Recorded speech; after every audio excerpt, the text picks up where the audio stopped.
저희 설교 강독 모임 한번 시작을 해보도록 하겠습니다. 조금 아까 제가 말씀을 드렸듯이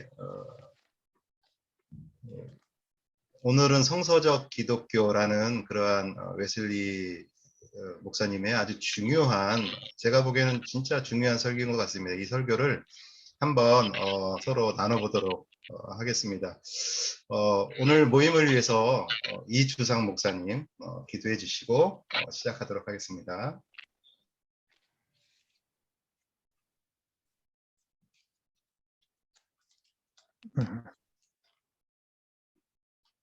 살아계신 하나님, 저희들을 웨슬리 후예로 부르시고 또 이 시대에 그러한 하나님의 사역자들로 세워주심을, 불러주심을 감사합니다. 이 시대를 향한 하나님의 의중을 알게 하시고 하나님의 뜻과 목적에 부응할 수 있는 우리 한 사람 한 사람들이 될 수 있도록 지혜와 계시의 성령을 부어주시기를 간구합니다. 특별히 웨슬리 연구소를 통하여 웨슬리의 설교와 또 신학들을 배울 수 있는 기회를 주심을 감사합니다. 이 모임에 함께 해주시고 또 축복해 주시고 역사해 주시기를 구합니다. 이곳에 모이는 모든 분들이 또 다른 웨슬리가 될 수 있도록 성령으로 충만케 도와주시옵소서. 참된 기독교가 이 땅에 세워지도록 한 분 한 분들 속에 또 공동체 속에 역사하여 주옵소서. 인도하시는 모든 분들에게 주님께서 함께 해주시기를 구하고 예수님 이름으로 기도하옵나이다. 네. 고맙습니다. 저희 오늘 모임을 이렇게 한번 진행을 해보려고 합니다. 저희가 먼저 성서적 기독교 해설 부분을 한번 읽고요. 우리 조종남 명예총장님 이 성서적 기독교에 관해서 한번 또 해설을 해주시고 설명을 좀 해주시고, 그리고 저희가 설교문을 찬찬히 아주 정독을 한 후에 또 장기영 박사께서 또 한번 요약을 해주시고, 그리고 우리가 서로의 어떠한 견해와 느낌과 또 깨달음 등을 나누는 그러한 시간으로 한번 진행해 보도록 하겠습니다. 제가 스피커에서 좀 찌직 소리가 나는데 여러분들은 좀 괜찮으신가요? 저만 그런가요? 아니면 좀 잡음이 좀 들어가나요? 어떠신가요? 괜찮은가요? 그 스피커에서 조금씩 잡음 나던 게 들리긴 했는데 지금은 네. 멈춘 것 같습니다. 네. 알겠습니다. 네. 그러면 해설 부분만 한번 좀 읽어 주시죠. 어떤 분이. 제가 한번 먼저 읽겠습니다. 해설. 이 설교는 존 웨슬리가 옥스퍼드 대학교의 성 마리아 예배당에서 있었던 대학 채플에서 마지막으로 한 설교이다. 옥스퍼드 대학교에 있는 석학들은 대학교 채플에서 설교하게 되어 있었다. 이 채플에는 모든 박사들, 석사들, 그리고 졸업생들과 학자들이 의무적으로 참석하였다. 존 웨슬리는 1730년 11월 15일에 대학교 채플에서 처음으로 설교를 하였다. 그때의 설교는 창세기 1장 27절에 관해서였다. 두 번째는 1732년 7월 23일에, 그리고 1733년 1월 1일에는 그 유명한 마음의 할례라는 설교를 했다. 이 설교는 많은 청중들의 호감을 샀다. 그리하여 그는 자기에게 돌아온 순번에 따라 설교할 뿐만 아니라 다른 사람의 순번에도 대신 설교를 하곤 했다. 이것은 웨슬리가 당시에 이미 옥스포드에서 인기 있는 설교자로 인정을 받고 있었다는 것을 의미한다. 특히 웨슬리가 1738년 5월 24일에 가슴이 뜨거워지는 신앙체험을 한 후 1738년 6월 11일에 믿음으로 말미암는 구원이라는 제목의 설교는 그의 체험에서 우러나오는 복음적 선언이었다. 그런 가운데 웨슬리는 1744년 8월 24일에 성 마리아 성당에서 있었던 대학교 채플에서 본설교, 성서적 기독교를 하게 되었다. 이 설교에서 웨슬리는 어떻게 구원의 역사가 한 사람으로부터 다른 사람에게로, 그리고 마침내 땅 위에 강력하게 세계로 퍼져나가는가를 설명하면서 성서적 기독교는 처음부터 성령 충만한 교회로서 모든 성도는 그리스도의 마음을 지녔고 성령의 열매로 채워졌기에 서로 사랑을 실천하였고 물건까지도 통용하였다고 역설했다. 그러면서 웨슬리는 설교 마지막에 이르러 옥스포드시가 기독교 도시입니까? 당신들은 기독교의 경건한 능력이나 겉모습이라도 가지고 있습니까? 등등의 표현으로 신랄하게 청중에게 도전하였다. 그럴 뿐만 아니라 이러한 웨슬리의 설교는 옥스포드 대학교 당국자들을 긴장시켰다. 웨슬리의 비판이 숭고하기는 하지만 너무 격렬했다고 할 수 있을 것이다. 결국 이로 인하여 웨슬리는 더 이상 옥스포드 대학 채플에서 설교를 못하게 되었다. 해설 부분을 제가 좀 읽었습니다. 우리 조정남 명예총장님 좀 이 설교에 관해서 또 한번 좀 언급을 좀 해주시죠. 해설을 읽음으로써 거의 다 알게 됐습니다만은 우리가 옥스퍼드 대학교에 가서 성메리아 성전 상단에 올라가 볼 것 같으면은 그 아래에 써 있어요. 이곳이 존 웨슬리가 1744년 8월 28일 마지막 설교한 강당입니다.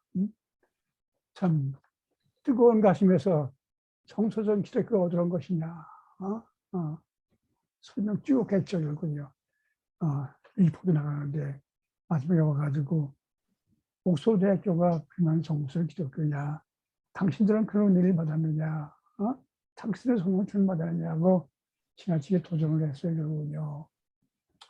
그래서 많은 사람들에게 자극을 줬을 뿐 아니라 옥스퍼드 대학교 당국에 아주 큰 충격을 줬기 때문에 옥스퍼드 대학교 학감이 그 설교 오름을 제출하라고 제출을 했습니다. 그것이 내가 이제 내가 설교를 다시 못하게 되겠구나 하고 짐작했대. 결국은 그 일기를 볼 것 같으면은 그런 게 아니라 다음번 순서가 돌아왔는데 결국은 다른 사람을 대체하고 설교를 못하게 된 거예요, 결국은요. 그래 마치면 1951년에 그 펠로라는 것이 감사한 얘기하는데 그 옥스퍼드 대학교 가서 물어보니까 교수직과 거의 같은 아주 높은 직위예요, 결국은요. 그 직위로 설명이 된 것이죠. 참 이 설교를 이길 때마다 은혜를 받고 우리가 도전을 받습니다. 그 설교 있는 가운데서 이런 기독교가 우리가 바라는 기독교고 그건 과연 오늘 내가 우리 교회가 그런 교회인가 하고 반성하는 가운데서 간절한 은혜를 사모하는 계기가 되기를 바랍니다. 읽어보시죠. 네. 감사합니다. 네, 그럼 설교를 우리가 한번 살펴보도록 하겠습니다. 이게 15장 페이지가 되는 긴 설교이기 때문에요. 조금 빠른 속도로 2장 이상씩 좀 읽어주시면 저희가 다 통독을 할 수 있을 것 같습니다. 예, 제가 먼저 읽겠습니다. 후반부에 좀 제가 어디 가야 될 가능성이 많아서 고맙습니다. 네, 죄송합니다. 예, 무리가 다 성령으로 충만하였더라. 사도행전 4장 31절. 같은 표현이 제2장에도 나타나 있습니다. 거기에는 다음과 같이 쓰여 있습니다. 오순절날이 이미 이름에 저희가 다 여인들과 예수의 어머니 그리고 그의 형제들이 사도들과 함께 있었다. 한 곳에 모여 있더니 후련히 하늘부터 급하고 강한 바람 같은 소리가 있어 저희가 앉은 집에 가득하며 불의 혀같이 갈라지는 것이 저에게 보여 각 사람 위에 임하였더니 저희가 다 성령의 충만함을 받으니라. 성령이 임한 결과 중 하나는 그들이 다른 언어들로 말하기를 시작한 것이었습니다. 그래서 바댓 사람, 메댓 사람, 엘람 사람, 그 밖의 외국인들이 이 소리가 들리자 그들이 각각 자기 나라 말로 하나님의 놀라운 역사를 말하는 것을 들었다 할 정도였습니다.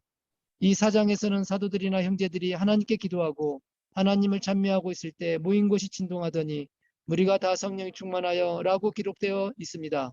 물론 여기 사도행전 4장에는 앞에서의 경우와 같은 가시적인 현상이 나타나 있지 않을 뿐만 아니라 신유와 기적을 행하는 능력, 예언, 영분별의 능력, 여러 가지 방언을 말하는 능력, 그 방언을 통역하는 능력 등 성령의 어떤 특별한 은사가 그때 모인 사람들 모두에게 혹은 그들 중 몇몇 사람에게 주어졌다고 기록되어 있지는 않습니다. 이러한 성령의 은사가 모든 시대를 거쳐 교회 내에 머물러 있도록 의도된 것인지 또는 만유를 회복하실 때가 가까워지면 다시 한번 생겨날 것인지에 대한 의문은 논의할 필요가 없다고 봅니다.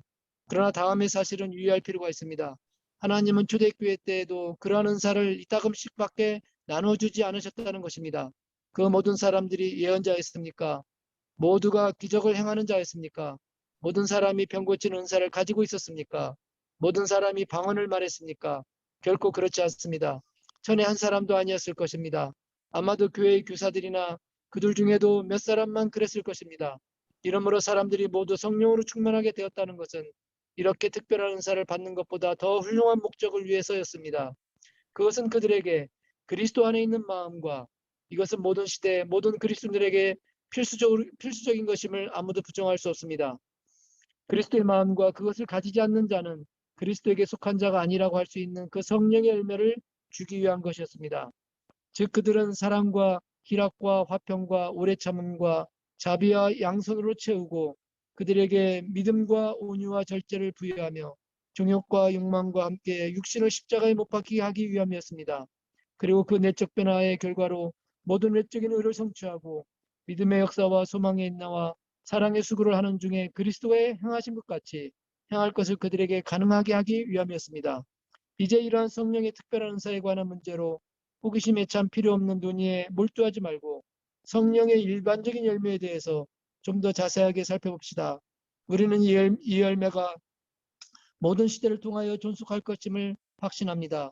이 일반적인 열매란 하나님이 자녀들 가운데서 행하시는 위대한 역사를 말하는 것으로 우리는 그것을 기독교라는 한마디로 표현할 수 있습니다. 물론 여기서 말하는 기독교란 일군의 견해나 교리의 체계가 아닌 인간의 마음과 생활에 관한 것을 말하는 것입니다. 우리는 이 기독교를 다음과 같은 세 가지 관점에서 생각하려고 합니다. 첫째, 개인에게서 시작하는 기독교. 둘째, 한 사람으로부터 다른 사람에게로 퍼져나가는 기독교. 셋째, 우주로 퍼져나가는 기독교. 여기까지 읽겠습니다. 맞습니다. 제가 읽겠습니다. 나는 이러한 고찰에 그것들이 실제로는 어떤 모양으로 적용되는가에 대한 간단한 설명을 함으로써 이 설교를 끝내볼까 생각합니다. 그러면 우선 기독교를 그 기원에서부터, 즉 개인 안에 존재하기 시작한 때로부터 고찰해 봅시다. 첫 번째, 사도 베드로의 회개와 죄사함의 설교를 들은 사람들 중에 한 사람이 죄를 깨닫고 회개하여 예수를 믿었다고 가정합시다. 하나님의 역사에 의한 신앙에 의하여 신앙이란 바라는 것들의 실상 혹은 실체요, 또 보이지 않는 것들의 명백한 증거인데 이 사람은 양자의 영을 받고 그 영에 의하여 하나님을 아버지라고 부르게 되었습니다. 이제 비로소 그는 성령으로 인하여 예수를 주라고 말할 수 있게 되었고 또한 성령이 친히 그의 영과 더불어 그가 하나님의 자녀됨을 증거해 주셨습니다. 그러므로 이제 그는 참으로 다음과 같이 말할 수 있게 되었습니다. 그런즉 이제는 내가 사는 것이 아니요 오직 내 안에 그리스도께서 사신 것이라. 이제 내가 육체 가운데 사는 것은 나를 사랑하사 나를 위하여 자기 몸을 버리신 하나님의 아들을 믿는 믿음 안에서 사는 것이라. 이것이 그의 신앙의 본질이었습니다. 즉 그것은 아버지 되시는 하나님의 사랑의 증거요 죄인인 그에게 하나님 아버지께서 사랑하시는 아들을 통하여 주신 것으로서 이제 그는 그 사랑하는 아들 안에서 받아들여진 것입니다. 그리고 그는 의롭다함을 얻었으므로 하나님과 화평하게 되었습니다. 아니 그뿐만 아니라 하나님의 화평과 그의 마음을 주장하게 된 것입니다. 이 화평은 인간의 모든 지혜로는 도저히 측량할 수 없는 것으로 그리스도의 지식을 통하여 모든 의혹이나 공포에서 그의 마음과 생각을 지키는 것이었습니다. 그러므로 그는 흉한 소식을 두려워할 까닭이 없었습니다. 그것은 그의 마음이 여호와를 의뢰하고 흔들리지 않았기 때문입니다. 그는 하나님께서 자신의 머리카락까지도 다 헤아리신다고 알고 있기 때문에 인간이 그에게 행할 수 있는 일은 두려워하지 않았습니다. 그는 흑암의 권세를 전혀 두려워하지 않았습니다. 그것은 하나님의 흑암의 권세를 날마다 발밑에서 깨뜨려 주시기 때문입니다. 무엇보다도 그는 죽음을 두려워하지 않았습니다. 아니, 그는 세상을 떠나 그리스도와 함께 있는 것을 원했습니다. 그리스도는 죽음을 통해서 죽음의 세력을 잡은 자, 곧 악마를 없이 하고 또 일생 동안 죽음에 대한 공포 때문에 노예가 된 사람들을 해방시켜 주신 것입니다. 그러므로 그의 영혼은 주를 찬양하며 그의 영은 구주 되신 하나님으로 인하여 기뻐했습니다. 자기를 아버지이신 하나님과 화해케 하신 그리스도 안에서 그는 말로 다 표현할 수 없는 기쁨으로 즐거워했습니다. 즉 그리스도 안에서 그의 피로 속죄함을 받아 죄가의 용서를 받은 것입니다. 그는 하나님의 영이 그의 영과 함께 그가 하나님의 아들임을 증거해 주시는 것을 기뻐했습니다. 더욱이 하나님의 영광에 참여하는 희망을 가지고 크게 기뻐했습니다. 그 희망은 하나님의 빛나는 형상을 자신의 마음속에 영상하는 일이요 자신의 영혼이 의와 참된 거룩함으로 완전히 새로워지는 일입니다. 영광의 면류관, 썩지 않고 더럽지 않고 쇠하지 않은 분깃을 바라는 것입니다. 그에게 주신 성령으로 말미암아 하나님의 사랑이 그의 마음에 부은 바 되었습니다. 그가 아들이므로 하나님이 그 아들의 영을 그의 마음 가운데 보내사 아바 아버지라 부르게 하셨습니다. 그리고 하나님에 대한 이 아들의 사랑은 그가 자기 안에 가지고 있는 증거, 곧 그에 대한 하나님의 용서하시는 사랑에 대한 증거로 그가 하나님의 자녀라고 불리게 되기 위하여 얼마나 큰 사랑을 아버지께 베푸셨는가를 잘 생각해 봄으로써 끊임없이 증가하는 것입니다. 그러므로 하나님은 그가 보고자 하는 대상이었고 마음의 기쁨이었으며 시간과 영원에서의 그의 분깃이었습니다. 이처럼 하나님을 사랑하는 자는 그의 형제도 사랑하지 않을 수 없습니다. 그것도 말로만의 사랑이 아니요 행함과 진실함으로 사랑하는 것입니다. 그는 하나님이 이같이 우리를 사랑하셨으니 우리도 서로 사랑하는 것이 마땅하도다 라고 말하는 것입니다. 뿐만 아니라 하나님의 긍휼은 그 지으신 모든 것에 베풀어지는 것이므로 우리는 모든 사람의 영혼을 사랑해야 합니다. 따라서 하나님을 이렇게 사랑하는 자의 애정은 하나님 때문에 온 인류에 미쳤습니다. 이 온 인류란 그가 본 적도 없는 사람들 혹은 하나님의 아들이 자기들의 영혼을 위하여 죽으셨고 자신들은 하나님의 자손이라는 것 외에는 아무것도 알지 못하는 사람까지도 포함했습니다. 또 악한 사람도 은혜를 모르는 사람도 더구나 주를 인하여 그를 미워하고 박해하고 잔인한 방법으로 대한 사람들도 포함했습니다. 이러한 사람들은 그의 마음과 기도 속에서 특별한 자리를 차지하고 있었습니다. 그는 이러한 사람들을 그리스도께서 우리를 사랑해 주신 것처럼 사랑했습니다. 또 사랑은 교만하지 않습니다. 사랑은 그것을 소유하고 있는 모든 영혼으로 하여금 자기는 티끌과 같은 가치밖에 없다고 생각하게 할 정도로 그 사람을 겸손하게 만듭니다. 따라서 그의 마음을 겸손해져 자신의 작은 자요 비천한 자요 빈약한 자로 여기는 것입니다. 그는 인간의 칭찬이 아니라 다만 하나님의 칭찬을 구하고 받아들였습니다.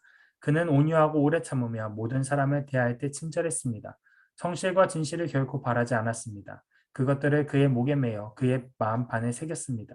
그는 자신의 영혼을 마치 젖을 뗀 아이처럼 억제하여 모든 일에 중용을 지킬 수가 있었습니다.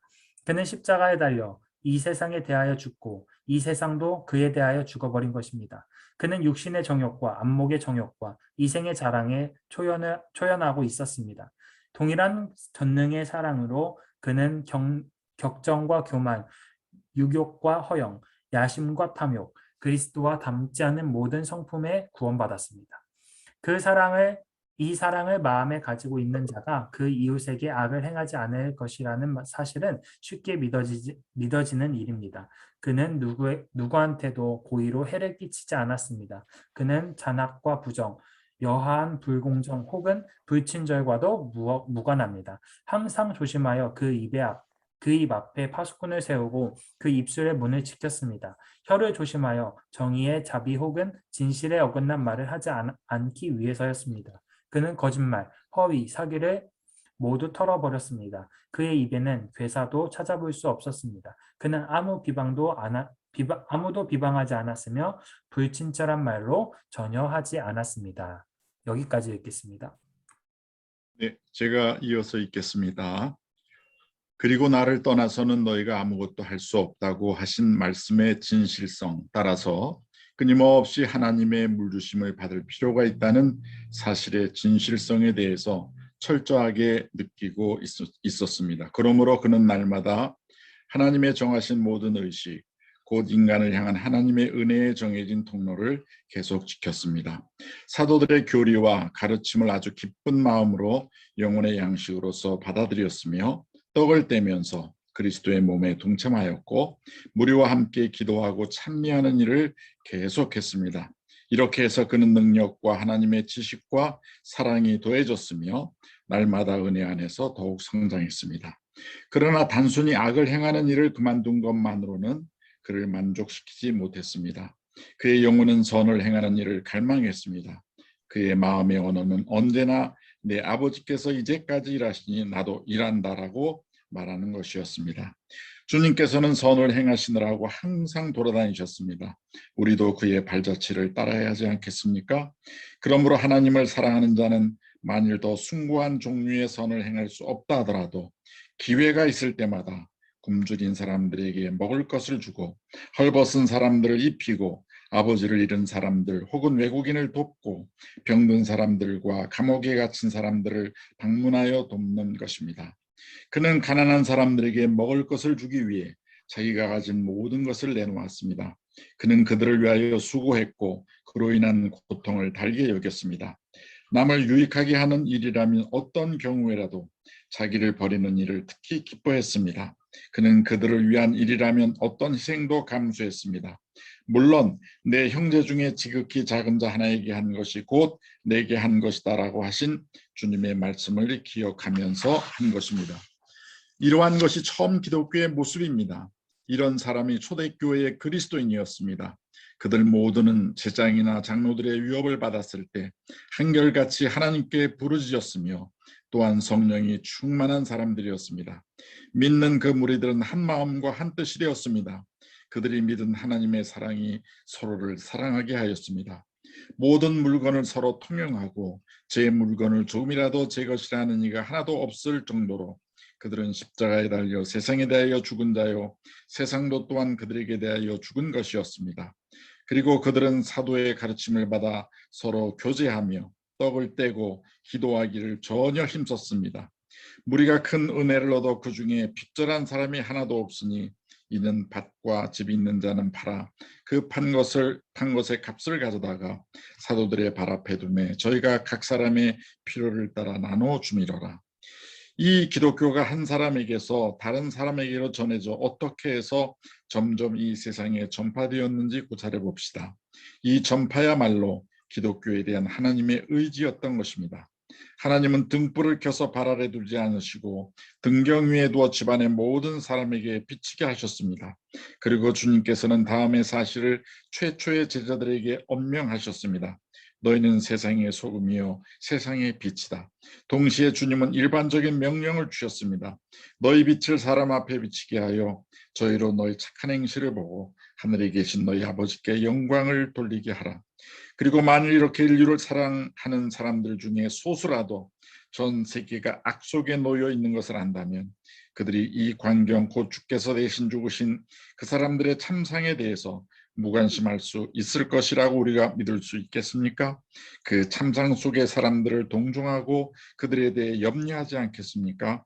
그들이 사랑하는 하나님으로부터 명령이 없었다고 해도 종일 하는 일 없이 서 있을 수 있겠습니까?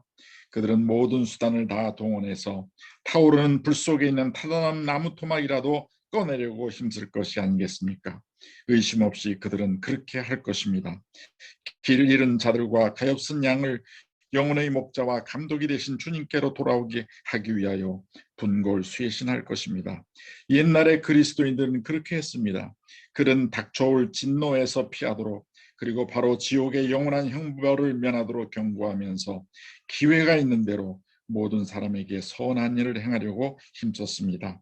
그들은 알지 못하던 시대에는 하나님이 허물치 아니하셨거니와 이제는 어디든지 사람을 다 명하사 회개하라 하셨으니라고 외쳤습니다.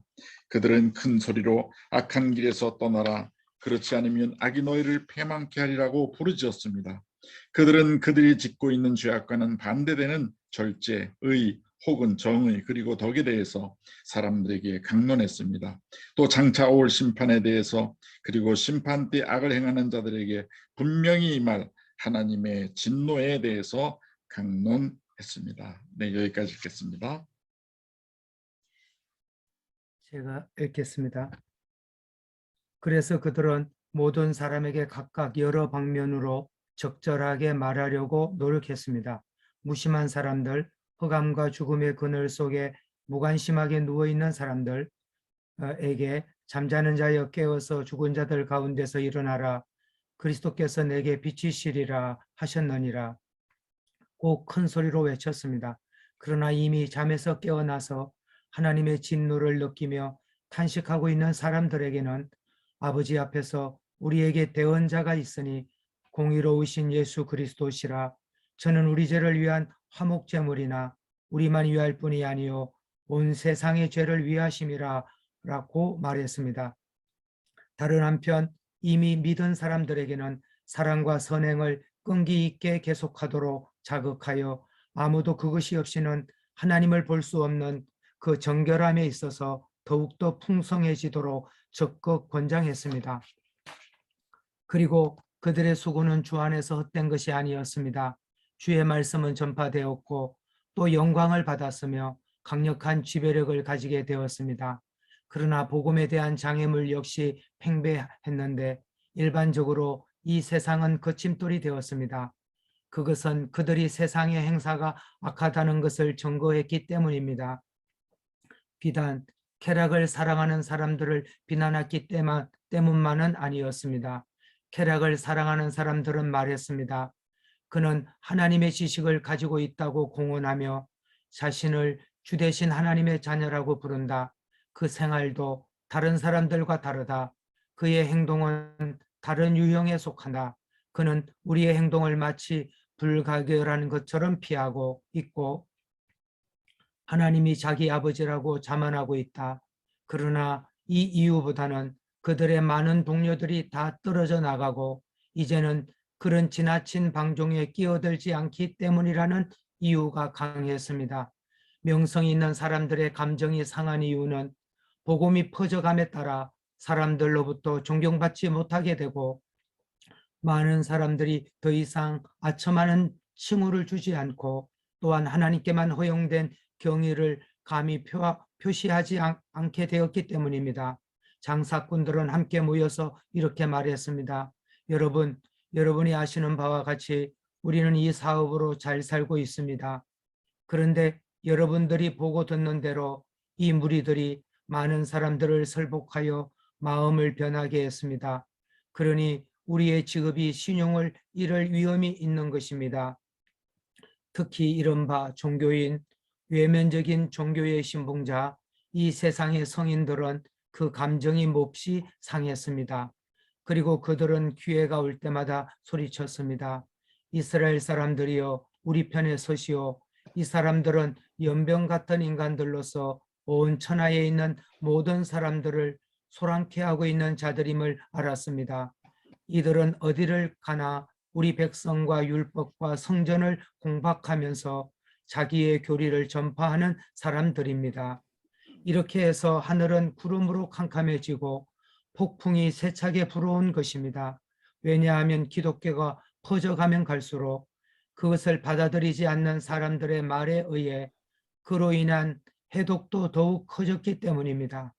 그래서 천하를 어지럽게 하던 이 사람들에게 더욱 분격하는 사람들의 수가 늘어났습니다. 점점 더 많은 사람들이 소리를 질렀습니다.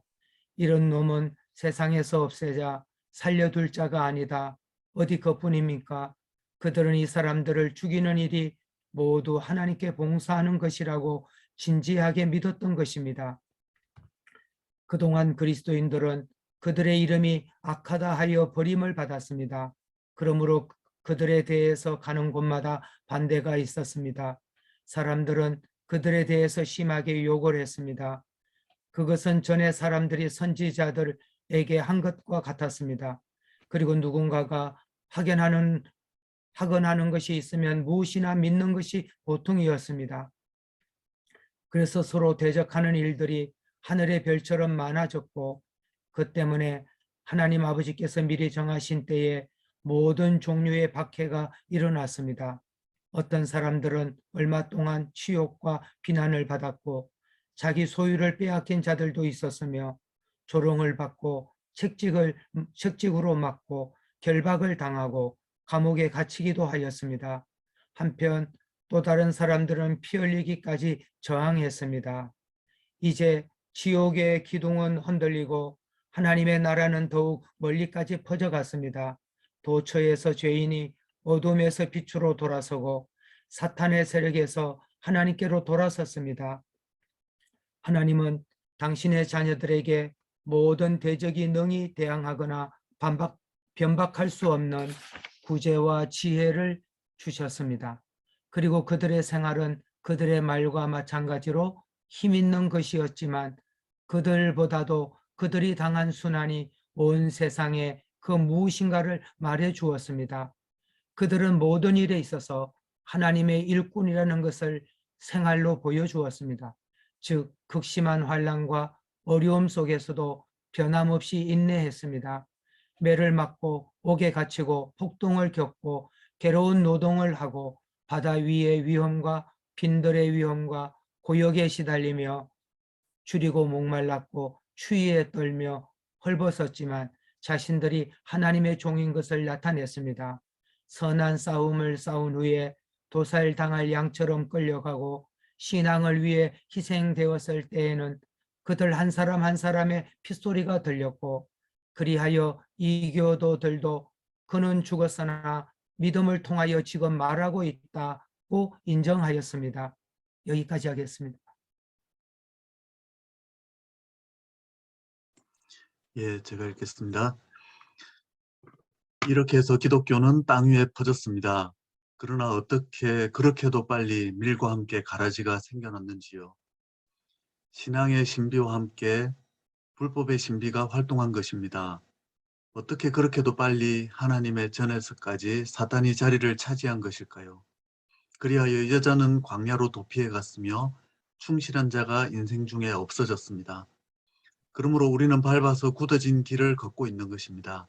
시대를 따라 부패는 점점 더해가고 있다고 하나님의 증인들은 종종 설명하면서 하나님이 그 교회를 반석 위에 세우셨기 때문에 음부의 권세가 그것을 완전히 이기지 못할 것이라는 사실을 보여주었습니다. 그러나 우리는 이보다 더 위대한 것들을 볼 수 있지 않을까요? 그렇습니다. 세상의 시초부터 일찍이 없었던 위대한 것들 말입니다. 사탄이 하나님의 진리를 실패로 돌리고 하나님의 약속을 효과 없는 것으로 만들 수 있겠습니까? 그렇게 할 수 없다면 기독교가 모든 것을 극복하고 땅을 덮을 때가 올 것입니다. 잠시 동안 멈춰서서 기독교적 세계라는 그 미지의 광경을 관찰해 봅시다. 이에 대하여 구약시대의 예언자들은 부지런히 연구하고 살폈습니다. 그들 안에 있었던 하나님의 영은 이에 대하여 증거해 주었습니다. 말일에 여호와의 전에 산이 모든 산 꼭대기에 굳게 설 것이요 모든 산은 산 위에 뛰어나리니 만방이 그리로 모여들 것이라. 그리하여 그들은 그 칼을 쳐서 보습을 만들고 그 창을 쳐서 낫을 만들 것이며 이 나라와 저 나라가 다시는 칼을 들고 서로 치지 아니하며 다시는 전쟁을 연습지 아니하리라. 그날에 이새의 뿌리에서 한 싹이 나서 만민의 기호로 설 것이요 열방이 그에게로 돌아오리니 그 거한 곳이 영화로우리라. 그날에 주께서 다시 손을 펴사 그 남은 백성을 회복하실 것이라. 여호와께서 열방을 향하여 기호를 세우시고 이스라엘의 쫓긴 자를 모으시며 땅 사방에서 유다의 이산한 자를 모으시리라. 이때에 이리가 어린 양과 함께 거하며 표범이 어린 염소와 함께 누우며 송아지와 어린 사자와 살찐 짐승이 함께 있어 어린아이에게 끌리며 그들은 나의 거룩한 산 모든 곳에서 해됨도 없고 상함도 없을 것이니 이는 물이 바다를 덮음같이 여호와를 아는 지식이 세상에 충만할 것입니다. 이와 같은 상황은 아직까지 성취되지 않았지만 위대한 사도는 그 상황을 증거하고 있습니다. 그러므로 내가 말하노니 하나님이 자기 백성을 버리셨느냐? 그럴 수 없느니라. 그러므로 내가 말하노니 저희가 넘어지기까지 실족하였느냐? 그럴 수 없느니라. 저희의 넘어짐으로 구원이 이방인에게 이르러 이스라엘로 시기나게 함이니라. 저희의 넘어짐이 세상의 부유함이 되며 저희의 실패가 이방인의 부유함이 되거든 하물며 저희의 충만함이리요. 형제들아 너희가 스스로 지혜 있다 함을 명키 위하여 이 비밀을 너희가 모르기를 내가 원하지 아니하노니 이 비밀은 이방인의 충만한 수가 들어오기까지 이스라엘의 들어는 완악하게 된 것이라. 그리하여 온 이스라엘이 구원을 얻으리라. 이제 때가 차서 이러한 예언이 성취되었다고 가정해 봅시다. 얼마나 멋진 전망입니까? 모든 것은 평화, 영원한 평안과 확신입니다. 여기에는 무기의 시끄러운 소리나 어지러운 소음이나 피 묻은 복장이 없습니다. 멸망은 끝나고 전쟁은 땅 위에서 그칩니다. 또 나라 안에서의 충돌도 없어지고 형제가 형제를 반대하여 맞서는 일도 없습니다. 어느 나라나 도시도 자기 분열을 일으켜 자신의 패부를 찢지 않습니다. 사회의 분열은 영원히 종지부를 찍고 이웃을 멸한다거나 해치는 사람은 아무도 없게 됩니다. 어진 사람을 어리석게 만드는 압력도 없고 가난한 자의 얼굴에 맷돌질하는 착취도 전혀 없습니다. 강도나 부정, 강탈이나 불공평도 없습니다. 왜냐하면 모든 사람이 자기가 가지고 있는 것으로 만족하고 있기 때문입니다. 그리하여 의와 화평이 서로 입맞추었습니다. 그것들은 땅에 뿌리를 내리고 가득해졌습니다. 의는 땅에서 솟아나고 평화는 하늘에서 굽어 살필 것입니다. 그리고 자비는 의, 곧 정의와 함께합니다. 지금 이 땅은 더 이상 잔혹한 사람들로만 가득 차 있지 않습니다. 주님은 피에 목마른 인간과 악의의 인간, 질투가 많은 인간과 복수의 집념에 가득 찬 인간을 함께 멸하셨습니다. 비록 도발이 있다 해도 이제는 악으로 악을 갚으려는 사람은 없습니다. 그뿐 아니라 악을 행하는 자는 한 사람도 실제로 존재하지 않습니다. 모든 사람이 비둘기처럼 순결하기 때문입니다. 그리고 신앙에 의한 평화와 기쁨이 충만해져서 한 성령에 의한 한 몸으로 결합되고 모두가 형제처럼 사랑하며 한마음 한뜻이 되었습니다. 누구 하나도 자기 소유를 자기 것이라고 말하는 사람이 없습니다. 그들 중에 부족을 느끼는 사람은 아무도 없습니다. 모든 사람이 이웃을 자기 자신처럼 사랑하기 때문입니다. 그리고 모든 사람이 너희는 남에게 대접을 받고자 하는 대로 남을 대접하라 라는 법칙에 따라 살아갑니다. 따라서 어떤 불친절한 말도 입씨름도 언쟁도 그 어떤 폭언이나 욕설도 그들 간에 있을 수 없습니다. 오히려 모든 사람은 입을 열어 지혜를 베풀며 그 혀로 인애의 법을 말하려 합니다. 동시에 그들은 사기나 관계를 하지 못합니다. 그들의 사랑에는 거짓이 없습니다. 그들은 말로 흉금을 틀어놓고 그들의 생각을 바로 표현합니다. 그러므로 사람들이 그들의 마음을 들여다보게 되면 그곳에는 오직 사랑과 하나님만 있는 것을 보게 될 것입니다. 이처럼 전능하신 주가 그 강한 능력을 가지고 친히 통치하시는 곳에는 하나님께서 만물을 자기에게 복종시키며 모든 마음에 사랑이 넘치게 하고 모든 입으로 찬양하게 하는 것입니다. 이러한 백성은 복이 있나니 여호와를 자기 하나님으로 삼는 백성은 복이 있도다. 주님은 말씀하십니다. 일어나라 빛을 발하라. 이는 내 빛이 이르렀고 여호와의 영광이 내 위에 임하였음이니라. 내가 나 여호와는 내 구원자, 내 구속자, 야곱의 전능자인 줄 알리라. 화평을 세워 관원을 삼으며 의를 세워 감독을 삼으리니 다시는 강포한 일이 내 땅에 들리지 않을 것이요 황폐와 파멸이 내 경내에 다시 없을 것이며 내가 내 성벽을 구원이라 내 성문을 찬송이라 칭할 것이라. 내 백성이 다 의롭게 되어 영영이 땅을 차지하리니 그들은 나의 심은 가지요 나의 손으로 만든 것으로서 나의 영광을 나타낼 것인즉 다시는 낮의 해가 내 빛이 되지 아니하며 달도 내게 빛을 비치지 않을 것이요 오직 여호와가 내게 영영한 빛이 되며 내 하나님이 내 영광이 되리라. 네, 여기까지 읽겠습니다.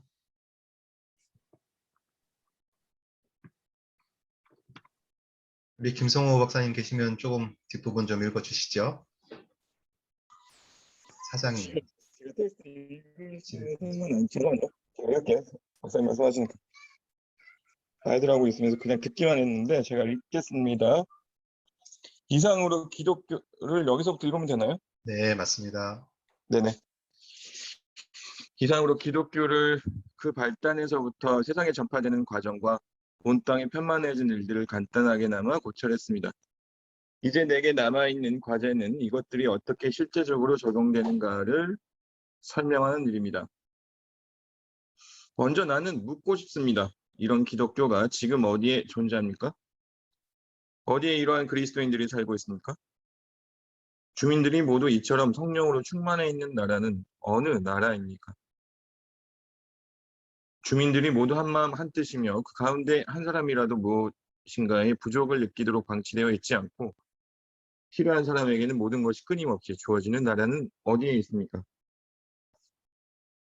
주민들의 마음이 모두 하나같이 하나님의 사랑으로 채워져 있고 그 하나님의 사랑으로 이웃을 자기 자신처럼 사랑하는 사람들이 어디에 있습니까? 누가 자비로운 마음과 친절한 겸손과 온유와 인내를 몸에 지니고 있습니까? 누가 어떠한 방식으로든지 말 혹은 행위로라도 정의, 자비, 진리를 거역하지 않고 모든 점에서 자기들이 사람들에게 바라는 대로 그렇게 모든 사람을 대해주고 있습니까? 지금까지 서술한 내용과 합치하지 않는다면 우리가 무슨 타당성을 가지고 그 나라를 기독교 국가라고 부를 수가 있겠습니까? 그렇다면 지상에는 이제까지 한 번도 기독교 국가는 존재하지 않았다고 고백해야 하지 않겠습니까? 형제들이여, 나는 당신들에게 하나님의 자비하심으로 간청합니다. 당신들이 나를 미치광이 혹은 바보로 간주한다 해도 어쩔 수 없습니다. 당신들을 향하여 누군가가 매우 솔직하게 말해야 합니다. 특히 이 시간에 해야 합니다. 왜냐하면 지금이 마지막 기회일지 누가 알겠습니까? 언제 어느 때 의로우신 재판장이신 하나님께서 나는 더 이상 이 백성을 위한 탄원을 듣지 않겠다 라고 말씀하실지 누가 알겠습니까? 비록 노아나 다니엘이나 욥이 이 나라에 있다가 해도 그들은 자기들의 영혼을 구원받기만 해도 좋다라고 말씀하실는지 누가 알겠습니까? 그리고 만일 내가 하지 않으면 누가 이처럼 솔직하게 이야기할 것입니까? 그러므로 나 같은 사람이 감히 말하는 것입니다. 그리고 살아계신 하나님의 이름으로 가능컨대 손 안에 있는 축복을 받아들이지 않으려고 마음에 철판을 깔지 않길 바랍니다. 당신은 마음속으로 Don't persuade miss 나쁘다네요. 마음속으로 이것이라고 말하지 마십시오. Non persuadebis etiam si 잘 안 보이네. 요즘 눈이 안 좋아서. 페르소아 세디스. 예, 네, 핸드폰으로 밑에 각 네, 주에 네. 그 뜻이 설명이 돼 있네요. 네, 당연히 있겠죠. 지금 어쨌든 제가 핸드폰으로 보고 있어가지고 잘 안 보여서 아, 죄송합니다. 네네. 예, 각 주에 제가 읽어드리면 당신이 네, 설득을 당했어도 당신이 나를 설득할 수는 없다. 아, 그렇군요. 그런 뜻이라고 돼 있네요. 다시 한번 읽어주세요, 박사님. 당신이 설득을 당했어도 네. 당신이 나를 설득할 수는 없다. 네, 이런 알겠습니다. 뜻이라고. 예, 그게 철판을 까는 거라고 설명하는 것 같습니다. 번역이 너무 좋습니다. 재밌고요. 라고 말하지 않습니다. 마십시오. 다시 말해서 주여 당신이 원하시는 그 사람에 의하여 구원을 보내지 마소서라고 말하지 마십시오. 3번 형제들이여 우리가 이렇게 말하지만 여러분은 형편이 더 낫다는 것을 확신합니다.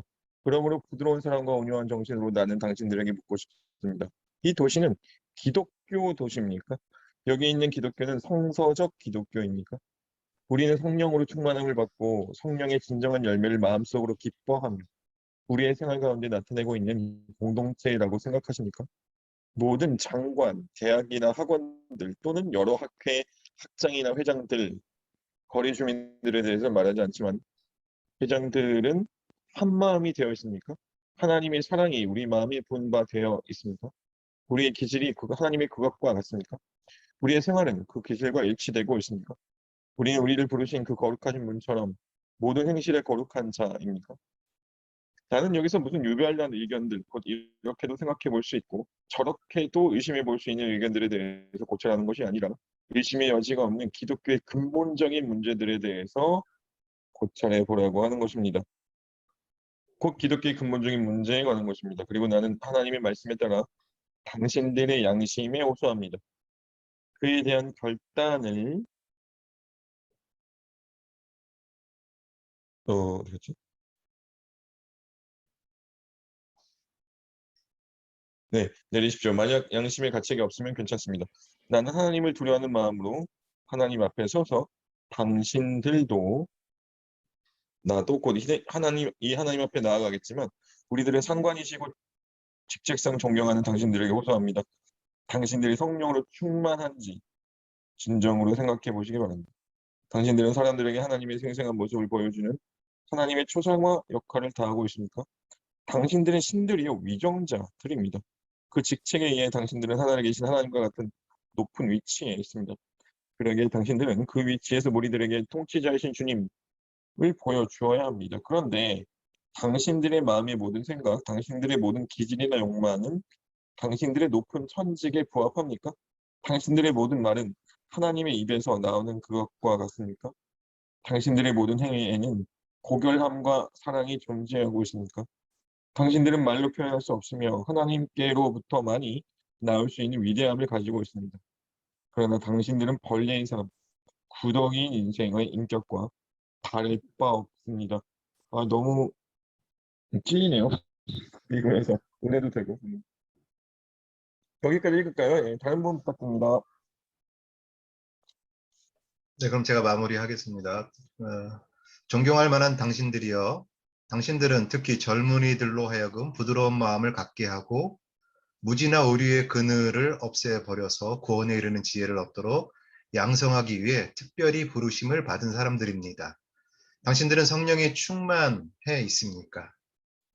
당신의 중요한 직무가 그처럼 절대적으로 요구하고 있는 저 성령의 열매로 가득 차 있습니까? 당신의 마음은 온전히 하나님과 함께 합니까? 당신의 땅 위에 하나님의 나라를 확립하려는 사랑과 열심히 충만해 있습니까? 당신은 돌보고 있는 사람들에게 우리의 모든 연구 목적은 유일하신 한 분 하나님과 그의 보내신 자 예수 그리스도를 알고 사랑하고 섬기는 일이라고 늘 일깨워주고 있습니까? 당신은 그들에게 날마다 사랑만이 절대로 실패하지 않는 것이라고 다 이루고 있습니까? 이에 반대하는 이론은 실패할 것이며 철학적 지식이 있다고 해도 그것은 사라질 것이며 사랑이 없으면 모든 학식은 단순히 빛나는 무지, 거만한 우둔, 정신의 번뇌에 불과하다고 가르치고 있습니까? 당신이 가르치는 모든 것은 실제로 하나님을 사랑하고 하나님으로 인하여 전 인류를 사랑하게 하는 경향을 가지고 있습니까? 당신은 저들의 연구의 종류, 방식, 한도에 대해서 언급할 때 이 목적을 유념합니까? 그리스도의 젊은 군사들은 운명이 어디에 던져지든지 모든 일에서 그리스도의 복음을 정직하도록 불타고 빛나는 많은 빛들이 되기를 바라면서 그렇게 되기 위해 노력하고 있습니까? 몇 가지 더 질문하겠습니다. 당신의 말은 그 거창한 일에 모든 힘을 기울이고 있습니까? 당신의 힘을 모두 쏟고 있습니까?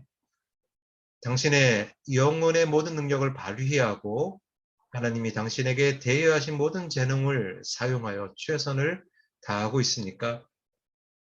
내가 여기서 말하는 것이 당신이 돌보는 사람, 모두가 성직자를 지망하는 사람들인 양 말하고 있다고 생각하지 않기 바랍니다. 나는 다만 그들 모두를 그리스도인이 되기를 바라는 사람들인 양 여기며 말할 뿐입니다. 그러나 조상들의 은혜를 누리고 있는 우리들을 통해서 어떤 신뢰가 그들에게 보여지고 있습니까? 형제들이여, 당신들은 성령의 열매나 마음의 겸손이나 자기 부정과 금욕과 정신의 진지성과 침착성, 인내, 온유, 근신, 절제를 행하기를 위해서, 그리고 모든 사람에게 모든 종류의 선을 행하기 위해서, 또는 그들의 외적인 결함을 없애기 위해서, 그리고 그들의 영혼을 하나님의 참된 지식과 사랑으로 인도하기 위해서 지치지 않는 부단한 노력을 다하고 있습니까? 이것이 여러 대학 교수들이 보여주는 모습입니까? 나는 그렇지 않다고 생각합니다. 오히려 마음의 교만과 거만, 조급과 괴팍, 나태와 태만, 탐식과 유욕, 더욱이 쓸모없이 뇌까리는 말들이 우리들에게 오히려 거슬리는 것이 된 것이 아닙니까? 이러한 비난은 아마도 우리들의 적들에 의해서만 주어지는 것이 아니고 전혀 근거가 없는 비난도 아니지 않습니까? 하나님께서 우리에게서 이 비난을 옮겨주시고 그 기업까지도 영원히 소멸시켜 주셨으면 합니다. 우리 중 많은 사람은 더 직접적으로 하나님께 대해 성별되어 있고 거룩한 이들을 통해 봉사하도록 부르심을 받고 있습니다. 그렇다면 우리들은 다른 사람들에 대해서 말과 행실과 사랑과 믿음과 정절에 있어서 모범이 되고 있습니까? 우리의 이마와 마음에 여호와께 성결이라고 쓰여 있습니까? 어떠한 동기로 우리는 이 사명을 감당하게 된 것입니까? 우리는 하나님의 영광을 촉진하고 그 백성을 교화하기 위하여 성령의 내적인 감동으로 직분을 감당하도록 위탁받아 하나님을 섬기려고 하는 마음, 한 마음을 가졌습니까? 그리고 하나님의 은혜로 말미암아 우리 자신을 전적으로 그 직무에 바치도록 분명하게 결심했습니까? 우리는 우리 안에 있는 그 많은 세상적인 걱정과 학문을 버립니까? 우리는 이 한 가지 일에만 전적으로 몰두하고 우리의 관심이나 학문을 모두 이 방향에 기울이고 있습니까? 우리는 가르치는 일에 적격입니까? 우리가 남을 가르칠 수 있도록 하나님께 가르침을 받고 있습니까? 우리는 하나님을 알고 있습니까? 예수 그리스도를 알고 있습니까? 하나님은 그 아들을 우리 안에 나타내셨습니까? 하나님은 우리를 새 언약의 유능한 사역자로 만드셨습니까? 만일 그렇다면 어디에 우리의 사도된 표식이 있습니까? 허물과 죄 가운데 죽은 자가 우리 말에 의하여 다시 살아났습니까?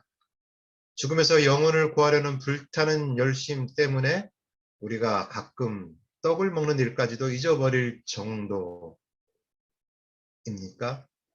오직 진리를 가지고 하나님 앞에서 우리 스스로를 각자의 양심에 대하여 천거하노라고 솔직하게 말합니까? 우리의 모든 보물을 하늘에 쌓아두어 이 세상이나 세상의 일에 대하여 죽고 있습니까? 우리는 하나님으로부터의 상속 재산에 대하여 주인입니까? 혹 우리는 모든 사람들 중 가장 작은 자요 그들의 종입니까? 우리가 그리스도를 위한 비난을 받았을 때 그것이 우리에게 무거운 짐이 됩니까? 그렇지 않으면 우리는 그것을 기뻐합니까? 한쪽 뺨을 맞았을 때 그것을 분하게 여깁니까? 모욕감 때문에 성이 납니까? 혹은 악에 대항하는 일 없이 선으로서 악을 이기고 또 한쪽 뺨까지 맞으려고 돌려댑니까? 길을 벗어나고 있는 사람들과 격하게 그리고 감정적으로 다투도록 우리를 자극하는 독한 열심을 가지고 있습니까? 그렇지 않으면 우리 열심은 사랑의 불꽃으로 채워져 있습니까? 우리는 모든 말을 부드러움과 겸손과 지혜의 온유함으로 이끌려고 합니까? 나는 반복하고 싶습니다. 이곳에 있는 젊은이에 대하여 우리는 무엇을 말해야 하겠습니까? 당신들은 기독교적 경건의 능력이나 겉모습이라도 가지고 있습니까? 당신들은 겸손하고 충고를 잘 받아들입니까? 아니면 완강하고 제 마음대로 하여 고집스럽고 거만합니까? 꼭 가장 공손히 존경해야 할 사람들을 경멸하고 있지는 않습니까? 당신들은 전력을 다해 연구에 힘쓰며 평이한 일에도 근면합니까? 날마다 하루에 할 수 있는 일을 깨끗이 처리함으로써 시간을 헛되지 않게 사용하고 있습니까? 좀 더 정확하게 말한다면 기독교적인 경향이 전혀 들어있지 않은 것을 읽는다든지 도박을 한다든지 그 밖에 무수한 일들을 해서 당신들이 매일매일을 낭비하고 있다는 사실을 자각하고 있지는 않습니까?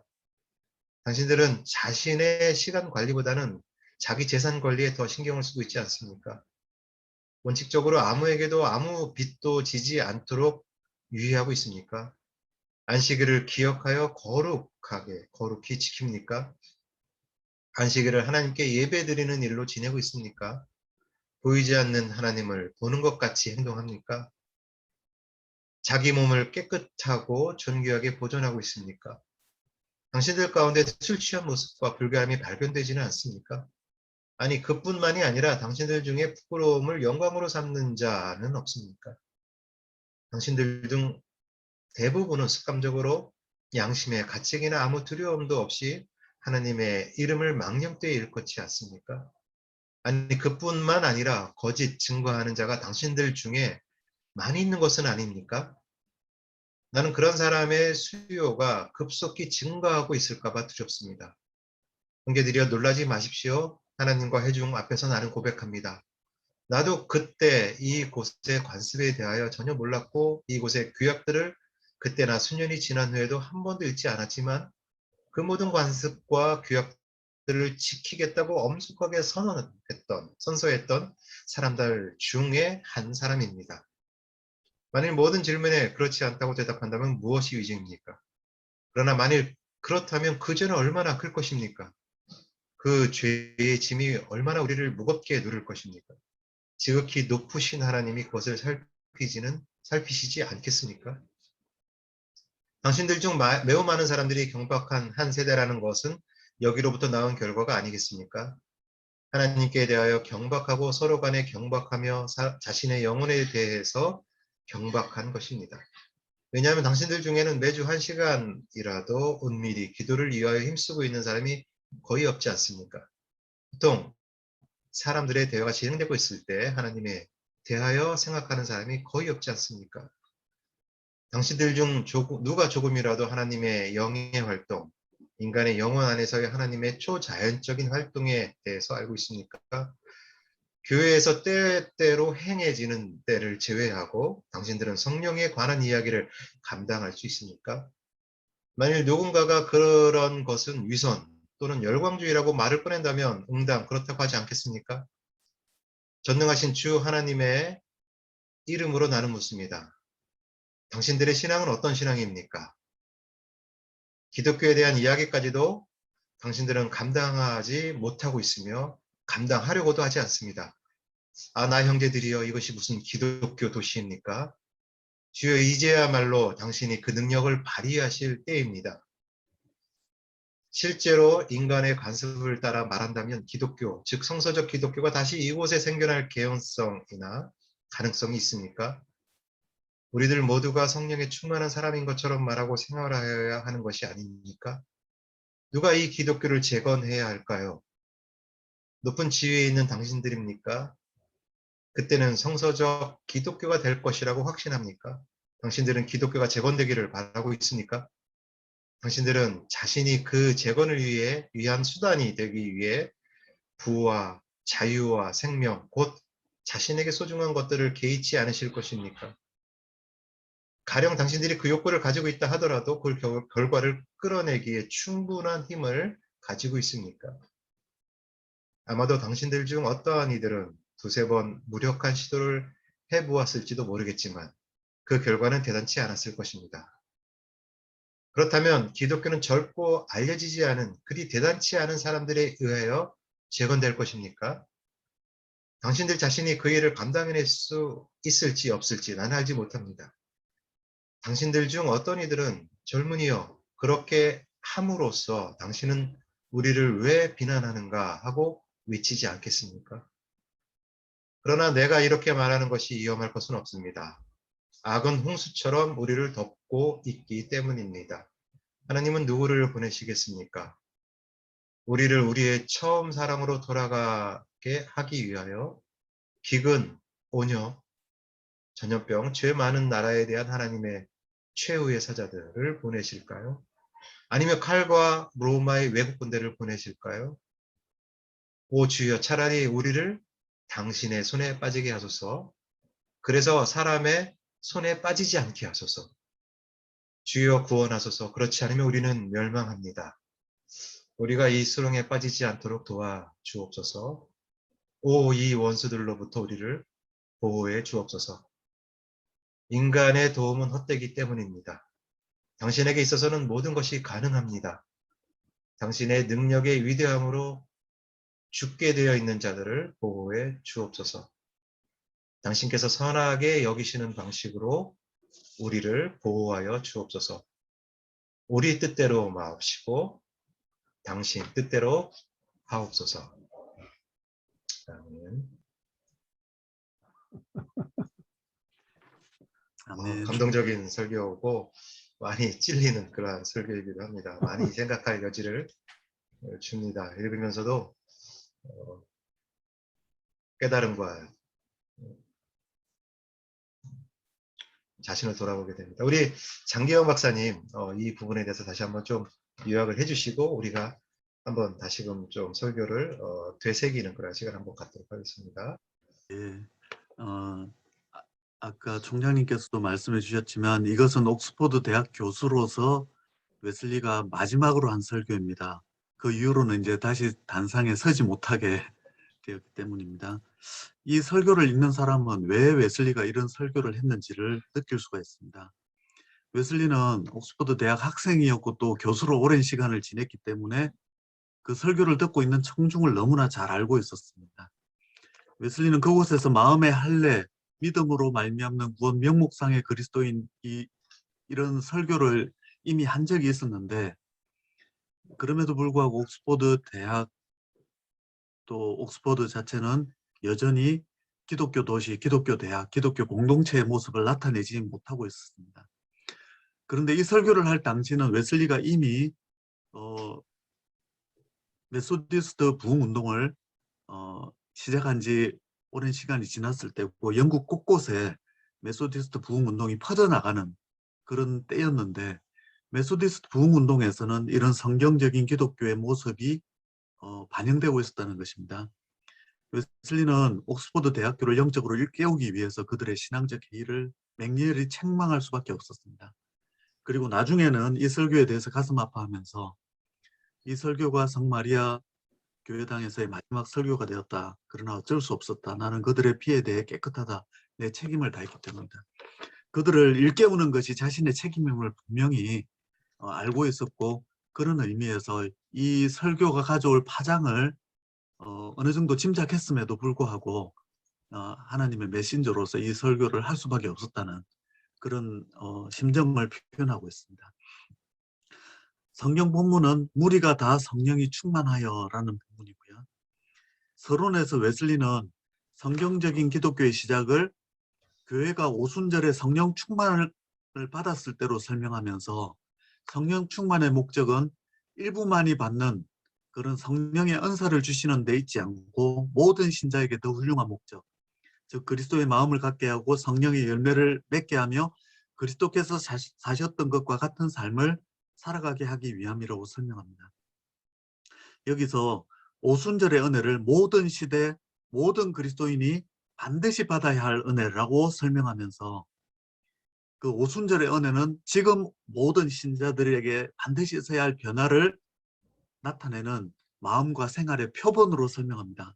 그리고 그것이 바로 성경적인 기독교의 본질이라고 설명합니다. 본론에서는 이 기독교가 개인에게서 어떤 모습으로 시작되는지, 또 한 사람에게서 다른 사람에게로 어떻게 퍼져나가는지, 전 세계에 퍼져서 어떤 변화를 일으키는지를 설명합니다.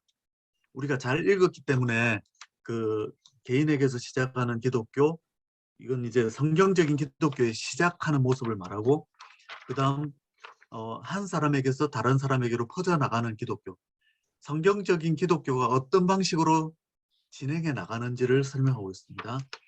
그리고 땅끝까지 전파되는 기독교, 성경적인 기독교가 가져올 미래의 전망을 말하고 있는데, 이 부분은 우리가 잘 읽었기 때문에 다시 반복하지는 않겠습니다. 마지막으로 이제 네 번째로 성경의 말씀을 잘 설명했지만 이걸 듣고 있는 청중에게 적용하지 않고 끝나서는 안 되지 않습니까? 그래서 옥스퍼드 대학 공동체의 적용에 책망하고 도전하고 경고를 하고 있습니다. 지금까지 설교 내용은 나무랄 데 없이 성경적이고, 설교의 방식은 옥스퍼드 대학교의 훌륭한 그런 관례를 따르고 있고, 어조는 매우 긍정적이고 희망적이었습니다. 그러나 이것이 설교의 끝이 아닌데, 그 이유는 그 내용을 아직 옥스퍼드 청중에게 적용하지 않았기 때문입니다. 그런 성경적인 기독교와는 거리가 먼 청중을 자기 만족에 빠진 안이한 상태에 내버려 둘 수 없었습니다. 그래서 그 청중들의 일반적인 생각은 무엇이었느냐면, 가장 훌륭한 기독교의 모습을 이곳 옥스퍼드에서 찾을 수 있다고 그들은 생각하고 있었는데, 웨슬리는 그들에게 오히려 기독교의 모습이 이곳에 존재하는가라고 묻고 있습니다. 지금 말씀을 전하고 있는 청중에게서 진정한 회개, 신앙, 성령 충만함을 입증하는 증거를 거의 찾을 수 없다고 폭로하고 있다는 것입니다. 이런 기독교가 지금 어디에 존재합니까? 어디에 이런 그리스도인들이 살고 있습니까? 지금까지 말씀한 내용에 부합하지 않는다면 우리가 어떻게 이 나라를 기독교 국가라고 부를 수 있겠습니까? 이 도시는 기독교 도시입니까? 여기 있는 기독교는 성경적인 기독교입니까? 우리는 성령 충만하고 성령의 진정한 열매를 마음으로 기뻐하며 생활로 나타내는 공동체입니까? 그것이 대학 교수들의 모습입니까? 나는 그렇지 않다고 생각합니다. 누가 이 기독교를 재건해야 할까요? 높은 지위에 있는 당신들입니까? 당신들은 성경적인 기독교의 재건을 바랍니까? 바란다면 그 결과를 이끌어낼 충분한 힘을 가지고 있습니까? 이렇게 도전하면서 오직 하나님만이 성경적인 기독교를 회복시키실 수 있는데, 만약 당신들이 하지 않는다면 하나님은 젊고 알려지지 않은, 그리 대단하지 않은 사람들을 사용하실 것이다. 이건 실제로 메소디스트 부흥운동을 통해 그런 일이 일어나고 있는 것을 표현한 것 같습니다. 우리가 끝까지 성령을 탄식하시게 하면 하나님께서는 전쟁과 기근, 전염병을 통해서라도 사람들을 회개하게 하실 수 있다. 마치 뭐 전염병 이런 말씀을 할 때는 지금 우리 시대를 통해서 시대에게도 이런 말씀이 적용되는 것 같습니다. 그러므로 하나님께서 그런 방법을 쓰시지 않도록 지금 하나님께 무릎을 꿇는 것이 낫다. 이렇게 말하면서 책망하고 도전하고 경고하고 고소하고 있는 것을 보게 됩니다. 전반적인 내용을 이렇게 정리해 보았습니다. 네, 감사합니다. 네, 아주 잘 정리를 해주셔서 다시 한번 그 설교의 내용을 저희가 머릿속으로 리마인드 할 수 있었던 것 같습니다.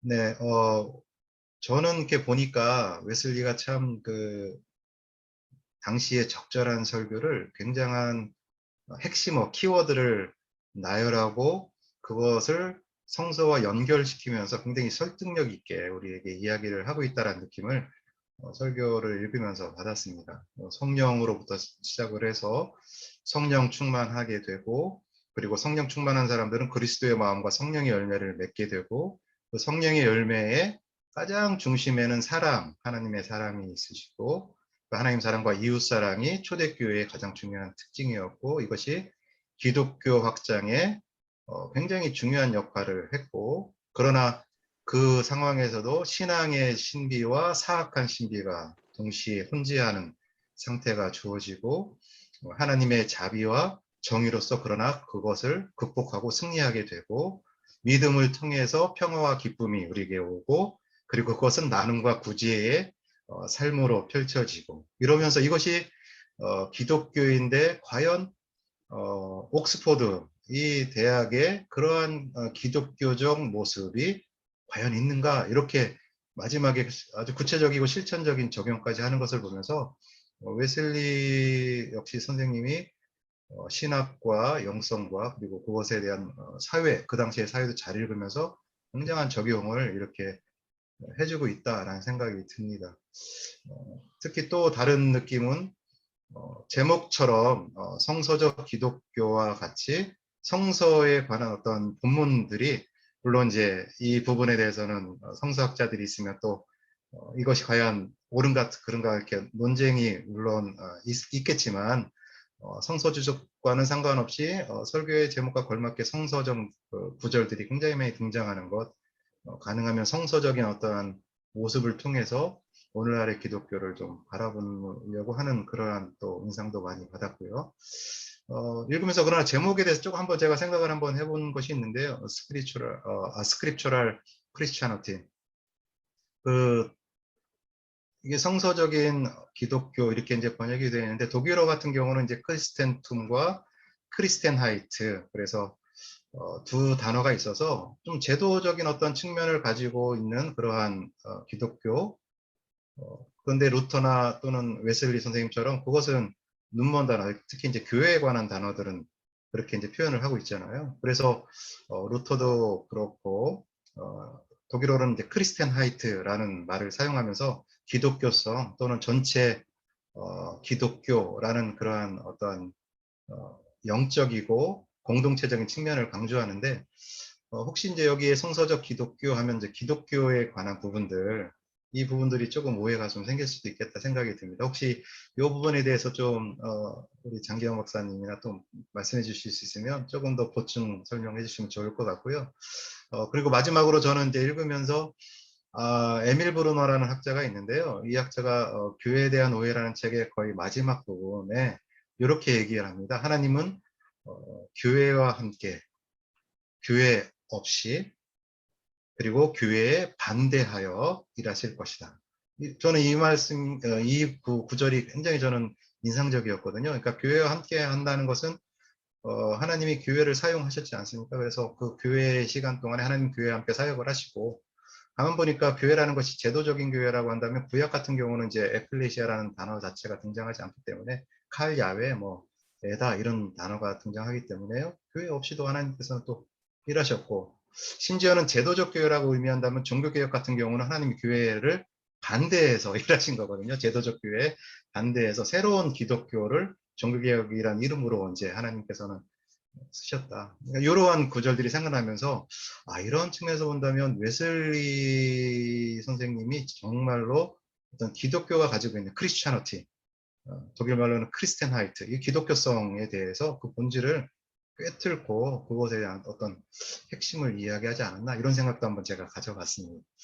네, 혹시 다른 분들은 이제 좀 한번 언급을 해주시면 고맙겠습니다. 그 방금 박영모 박사님 에밀 고른도 말 인용해 주신 것이 참 마음에 와닿고 어떤 면에서 웨슬리 설교를 잘 요약한 말인 것 같기도 합니다.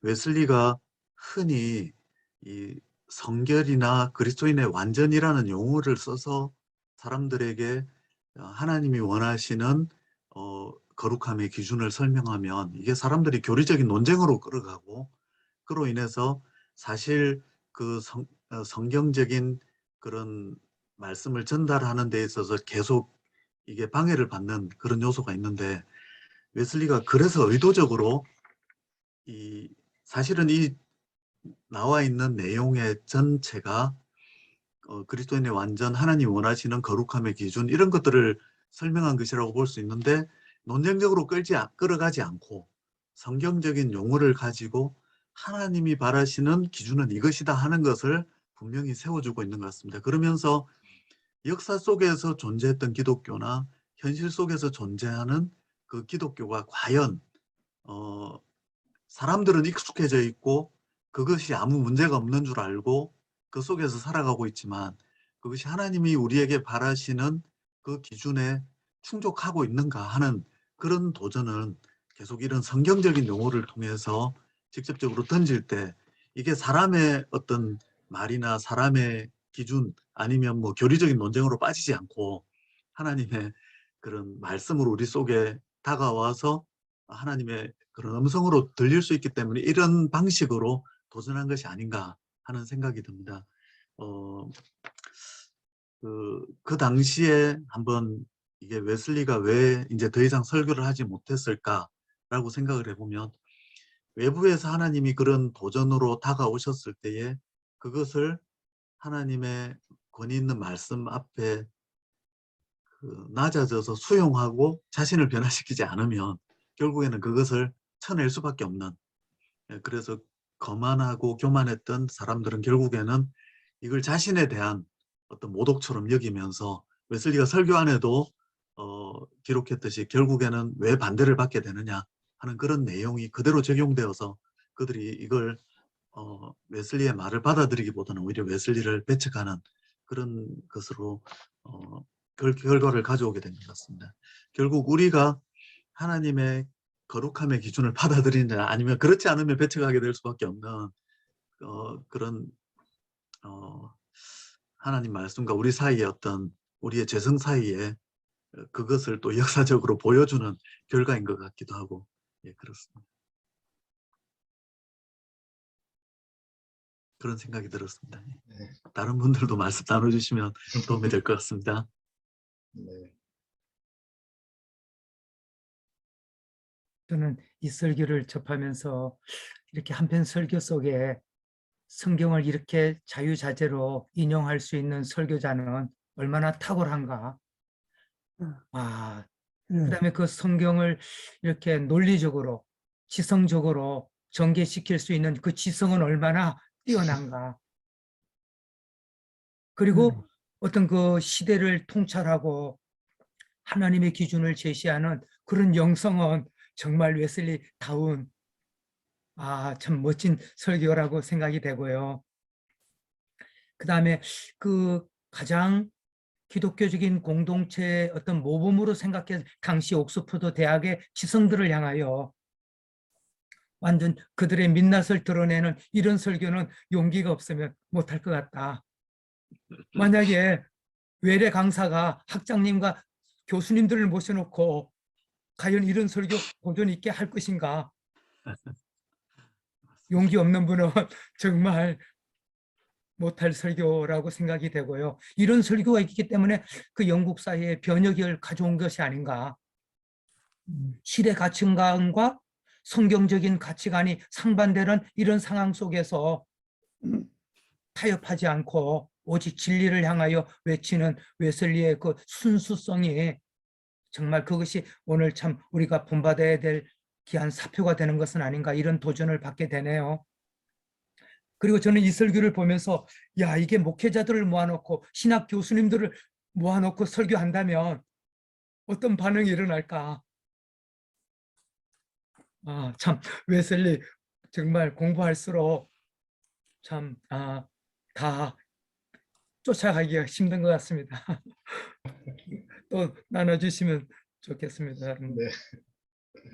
주성 목사님 혹시 감리교 신학대학교 채플에서 말씀 전하실 기회가 있으시면 이게 웨슬리 설교다라고 말씀하지 마시고 한번 예대로 해보시길 바랍니다. 그러면 정말 또 비슷한 반응이 나타나지 않을까 하는 생각이 듭니다. 저희 교회에서 목회자 26교회 목회자들이 모여서 저한테 설교할 수 있는 기회를 줘서 완전에 관한 이야기를 좀 나눴어요. 네. 그 나눈 결과는 아주 심각합니다. 그래서 정말 이 웨슬리 설교를 전하는 것이, 웨슬리가 그렇게 얘기한 것 같아요. 돌이 날라오지 않은 그날은 내가 설교 잘못한 거 아닌가. 근데 실제적으로 웨슬리 설교에 보면 받아들이는 사람은 소수고 돌팔매질하는 분들이 많다. 그때 장경 어떤 박사님께서 반응이었습니까? 장경 그때 박사님께서 저를 감리교에서 출퇴시키시려고 하시는 것 같아요. 목사님 그때 어떤 반응이었는지 궁금합니다. 첫째는요, 우리가 보편적인 이렇게 교회라고 하는 사람들의 어떤 숫자와 어떤 재정 능력에서 그 교회를 가늠하는 척도에서 웨슬리가 얘기하는 가치관, 신앙적인 가치관이 뭐고 기독교성이 뭔지, 기독교의 본질이 뭔지, 이 상반된 이해들이 가득하고요. 목회자 속에. 어쩌면 죄송하지만 신학교 교수님들 속에도 그런 것이 있을 수 있다고 생각되고요. 그런 가치관의 상반에서 오는 받아들이지 못하는 그런 부분이 있는 것 같습니다. 얘기는 또 여러 가지. 그다음에 완전, 제가 안수받을 때 감독님께서 완전을 향하여 지속적으로 나가겠습니까? 예, 그렇게 하겠습니다. 그렇게 응답하고 문답하고 세례 안수받아서 목사 됐는데, 그 감독님이 물어본, 감독님도 그 질문의 의도를 몰랐고 그렇게 하겠다고 대답한 저도 완전에 대한 이해는 전혀 없이. 근데 지금 와서 웨슬리 설교 읽어보니까 와, 이것이 기독자의 완전을 향하여 나가야 될, 이게 정말 하나님의 부르심이고 비전이다. 근데 이게 오늘 강단에서는 완전히 제껴놓고 신학교 교수님들만 완전에 대해서 담화하고 있는 현실이고요. 목회자들은 꽁 잡는 데 달려가고 있습니다. 죄송합니다. 그런 면에서 웨슬리 설교가 좀 재발견되고 강단에서 선포돼야 될 필요성은 많고요. 그러기 위해서는 웨슬리 설교자들 양성해주는 신학 교수님들이 좀 필요하다 싶습니다. 신학교 교육이 어디로 가야 되는지를 좀 교수님들께서 좀 많이 연구해 주시고 그런 젊은이들을 양육해 주실 사명이 이 시대에 있지 않는가. 네. 사실은 이 설교가 그 일선에 계신 목사님들에게도 물론 이제 굉장히 중요하지만 학교 안에 있는 교수들, 뭐 저희는 단순한 뭐 연구 교수나 또는 외래 교수, 뭐 강사들인데요.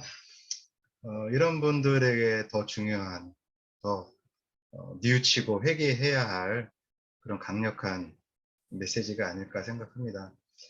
일선에서 이렇게까지 생각해 주시면 우리는 그것에 2배, 3배, 10배 각성하고 회개하고 우리가 다시금 우리의 학문의 방향성을 설정해야 하지 않을까 이런 생각을 좀 한번 들으면서 해봤습니다. 그, 우리 그 이관수 목사님 또 그 웨슬리의 또 굉장히 또 잘 알려진 또 서평 쓰시고 전문가이신데 또 한 말씀 좀 해주시면 저희가 또 많이 배울 수 있을 것 같습니다. 아유, 별 말씀을요. 뭐 어떻게 또 서평 쓰신 것도 어떻게 아셨어요? 우선 설교 이 네 번째 거 성서적 기독교 오랜만에 그 이제 같이 이렇게 읽으면서 보면서 참 마음속으로 진짜 이 그 참 뭐라고 표현할 수 없는 눈물이 날 정도의 그런 그 감동이 났습니다. 그러면서 웨슬리 목사님이 그 목회의 여정 속에서 그 성경을 정말 깊이 있게 이해했고 어떤 이제 그 성경에 조금 다른 의견들이 있잖아요. 그 모라비안의 정숙지부터 해가지고 또 이중예정 이런 것에 대해서 항상 성경을 통해서 이제 디펜스를 했단 말이에요. 근데 이 설교를 읽으면서 제가 옛날에 깨닫지 못한 것을 오늘 또 새롭게 많이 깨달았어요. 옛날에는 읽었는데 깨닫지 못한 것을 오늘에서 또 하나님이 은혜를 주셔가지고 또 이렇게 이주상 목사님이 이렇게 또 저보고 들어오라고 그래서 들어왔더니 또 오늘 이런 큰 은혜를 받았는데 웨슬리는 기독교를 이렇게 열매로 이렇게 설명을 하고 있었구나. 전에는 그거를 몰랐어요. 읽으면서도 왜 이렇게 자꾸 표현을 했을까 했는데 결국은 이제 이 예수님께서도 그 나무는 열매를 보고 안다 그랬는데 결국은 기독교라고 하는 보이지 않는 것. 사실 이 기독교는 하나님 나라라고 바꿔도 무방하겠다. 이 18세기에는 웨슬리 목사님이 이걸 크리스찬이티라고 했지만 오늘날 하나님 나라로 바꿔도 무방하겠다는 이제 생각이 제가 들었고 그것이 그걸 보이지 않는 하나님 나라가 어떻게 이루어져 가는 것인지를 웨슬리 목사님이 이렇게 논리적으로 잘 설명을 해 주셨고 기독교의 본질을 통해서 결국은 이루어져 가고 있는데 이제 이때 당시에는 이제 옥스퍼드를 대상으로 그 설교를 하면서 다시 한번 우리에게 적용을 한다면 기독교의 본질이 무엇이고 그러한 열매가 우리에게 있는지를 다시 한번 돌이켜 볼 수 있는 각성의 기회가 되었습니다. 감사합니다. 고맙습니다. 감사합니다. 네, 고맙습니다.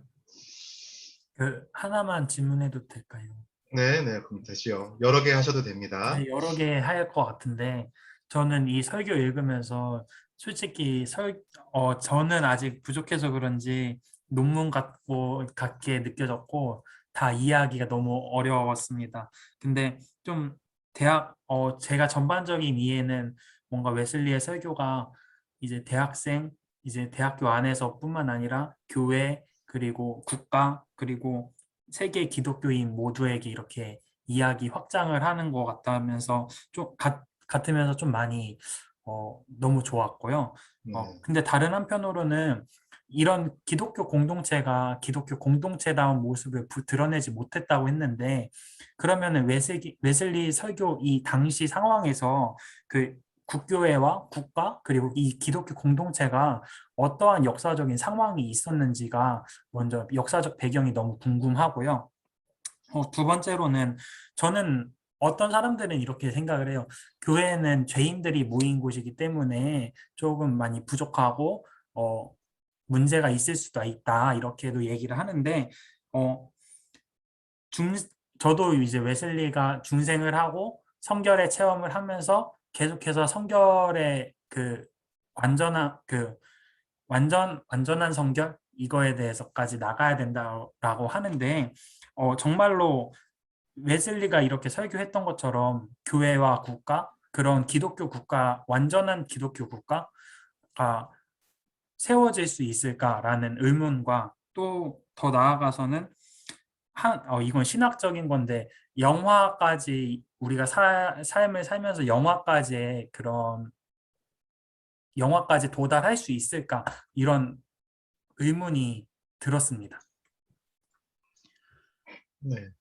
첫 번째 질문은 웨슬리 선생님의 설교가 이렇게 발표되었던 그 시대적 상황들을 조금 더 좀 궁금하게 좀 알고 싶다라는 것이고, 두 번째는 과연 이러한 웨슬리가 생각하는 그러한 성서적 기독교가 오늘날 과연 우리 세상에서 이루어질 수 있는가, 이런 이 설교가 적용될 수 있는가라는 네, 두 궁금증. 개를 이제 크게 한번 물어보는 것 같습니다. 아무래도 그 웨슬리 전공하신 장기영 박사님이 또 배경 설명을 해주시고, 또 우리 총장님 또 한 말씀 또 이렇게 정리해서 해주시면 아주 잘 정리가 될 것 같습니다. 예, 웨슬레는 저건 그 미래 낙관적인 하나님의 은총으로 하기 때문에 모든 것이 가능하다는 그런 신념이 있는 사람이었다고 그러거든요. 오늘도 임전도사가 말하는 그대로 사실 이 3번의 땅으로 퍼져나가는 그 시련을 봤는데, 예수께서 태어나기 전에 그런 것이 이루어지겠느냐는 의심이 있긴 있어요. 그러나 웨슬레는 하나님의 은총을 역사하기 때문에 가능하다고 보는 그 신념이 강한 사람이었다고 그러거든요. 그런 신념을 토해한 거죠. 예. 그 신뢰를 가지고 우리가 뭐 희망을 품는 사람은 어쨌든 역사를 하나씩 만들어가니 그러한 이루어질 하나님 나라가 우리 가운데 현실로서 임할 것이다라는 믿음과 신뢰를 가지고 선포하고 우리가 행하면 된다, 이렇게 생각을 했던 것 같아요. 그러면 이제 우리 장기영 목사님은 또 그 당시 상황 어떠한 상황에서 이렇게 또 강력한 설교가 나왔을까요? 예, 영국 국교회의 그 당시 상황은 그 대부분의 성직자들도 그렇고 신자들도 그렇고 제도적인 교회 안에서 세례를 받은 것을 구원과 동일시하고, 그리고 그 종교 생활하는 것 자체를 마치 그 신앙의 의무를 다하는 것으로 여기는 사람들이 상당히 많았습니다. 그래서 말씀을 깊이 연구해서 하나님이 원하시는 거룩함의 기준을 알고 그걸 실천한다기보다는 영국 국교회에서 세례받고 거기서 예배 참여하고 그 종교적인 의무 다하는 거, 그게 그냥 신앙생활과 동일시 되던 시기였기 때문에 성직자들의 도덕적인 형편이나 영적인 수준도 형편없을 뿐만 아니라 대부분의 사람들이 예배 출석하는 그것으로 또 교회 등록된 것으로 구원받았다고 생각하면서도 성경적인 기준과는 너무나 멀었기 때문에 사실은 웨슬리가 계속해서 성경적인 기준을 강조할 수밖에 없었고요. 그건 이제 옥스퍼드 대학 공동체는 특히 더 그러지 않았을까 하는 생각이 듭니다. 기독교 전통 속에 있다는 것, 그리고 가장 그 당시에 기독교적인 모습을 나타내고 있었다는 생각 때문에 더 기독교의 본질과는 멀면서도 가장 기독교적이라고 생각하는 그런 사람들이 많았지 않았을까 하는 생각이 듭니다. 그리고 전도사님이 말씀한 대로 그 웨슬리는 사실은 그리스도인의 완전을 강조할 때 이 세상에서 도달 가능한 완전의 정도, 성경에서 말씀하는 하나님의 은혜로 도달 가능하다고 하는 완전의 정도를 설명하지 않고서 인간은 완전할 수 없다, 이렇게 설명하는 것을 반대했거든요. 그런데 웨슬리가 그리스도인의 완전을 설명할 때 그것을 영화와 영화의 단계와 동일시하는 오류에 빠지지 않도록 노력을 많이 기울였습니다. 웨슬리가 말하는 그리스도인의 완전은 이 죽고 나서나 가능한 영화 단계도 아니고, 그리고 그 완전은 어떻게 보면 낙원에 있을 때의 아담의 상태보다 훨씬 못한 단계라고도 볼 수 있거든요. 그러니까 이 뭐 짧은 시간에 다 이렇게 설명하기는 그렇지만 이 세상에서 타락한 이후에 또 우리의 육체적인 상황이랑 영적인 상황이 연결된 것 속에서 육체의 많은 제한을 받는 상황 속에서 이루어지는 이런 그리스도인의 완전의 단계는 영화에 훨씬 못 미치는 단계거든요.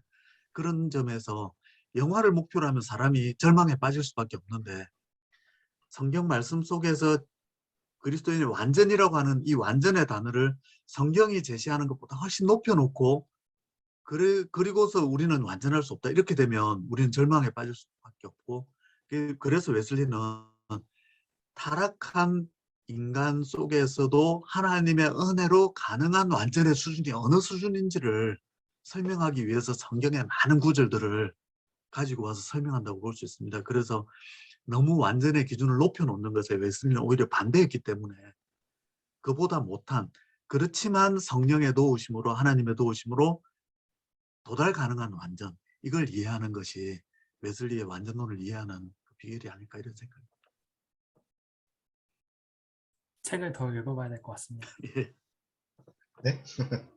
그리고 아까 전사님이 질문한 것처럼 과연 그 로마 그 3번 보면 이러한 기독교가 과연 실현 가능한가?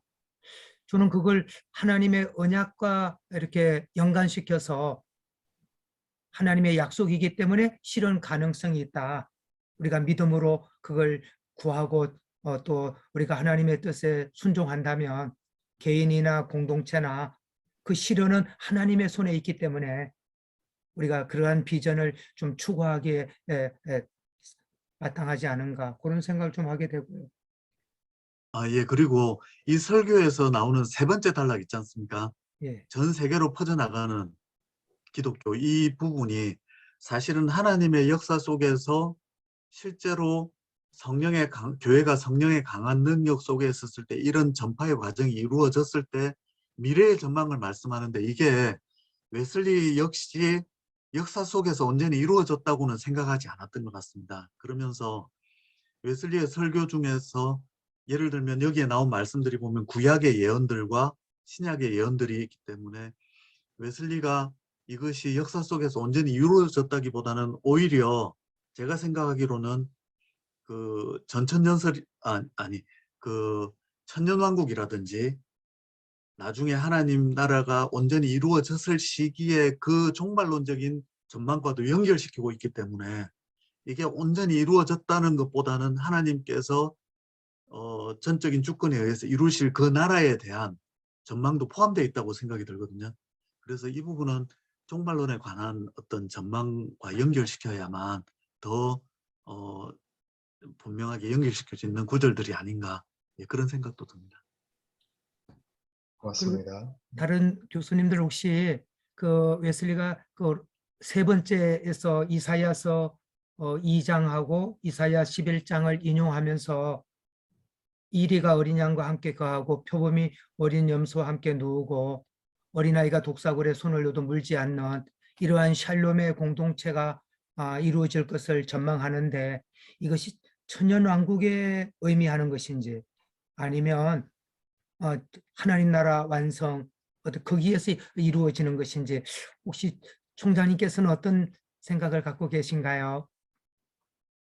그 하나님의 나라에서 이루어질 것이죠. 그러나 웨슬리는 그런 것도 실행될 것이라고 내다본 사람이란 말이거든요. 그럼 제가 네가 아니라 하나님께 역사할 때는 될 것이라고는 신앙이 있었다는 게 웨슬리는. 우리가 보기에는 실수록이 있을 수가 있겠냐는 의심이 들다가고 저기. 천년왕국에 이루어지는 웨슬리가 너무 지나치게 봤다고 생각이 든다고요. 그러나 그는 하나님 하시겠지만 될 것이라고 내다본 거라고 그러거든요. 예. 되냐 안 되냐 얘기가 아니야. 될 거라고 내다본 거예요. 내세의 능력을 미리 그리고 아까 말한 맛보는 그 성소적 기독교라는 것은 그가 처음에 이에서 설명했듯이 실질적인 것이었죠. 삶이 피곤하고 확신이 있고 사랑하고 그것이 성소라는 거예요. 그건 역사적으로 증명됐다는 얘기거든요. 그것이 어느 정도 완전이냐는 걸 말하는 게 아니야. 그럼 상대적인 의미에서 있었다는 얘기야. 예, 총장님께서 말씀하신 그대로 분명히 종말론적인 전망이기도 하면서도 웨슬리는 그 내세의 능력을 미리 맛본다고 하는 그 히브리서의 구절을 성혈론에 그대로 적용하면서 그 능력이 이미 성령을 통해서 역사 속에서 작용하고 있다, 역사하고 있다 하고 한 부분에서는 총장님께서 말씀하신 그 부분이 또 경시되어서는 안 될 것 같습니다. 네, 저희에게 이제 준비되고 마련된 시간이 이제 5분이 지났습니다. 그래서 공식적인 모임은 여기서 일단 마치도록 하겠고요. 그리고 이후에 또 조금 더 나누실 분들은 뭐 줌을 통해서 조금 더 나누시면 좋을 것 같습니다. 사진도 나누시고요.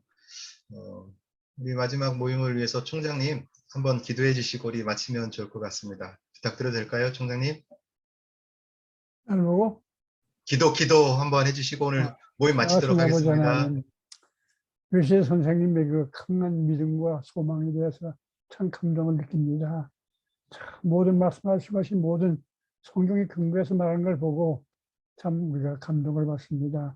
사랑하시는 하나님 아버지, 성령의 충만을 받음으로 말미암아서 하나님께서 요구하시는 성서적인 기독교가 이 땅에서 이루어질 수 있도록 인도해 주시옵소서. 아멘. 우리 자신들이 성령의 충만해서 웨슬리가 말하는 그 지경에서 감사하고 강력하는 생활을 할 수 있도록 인도해 주시옵소서.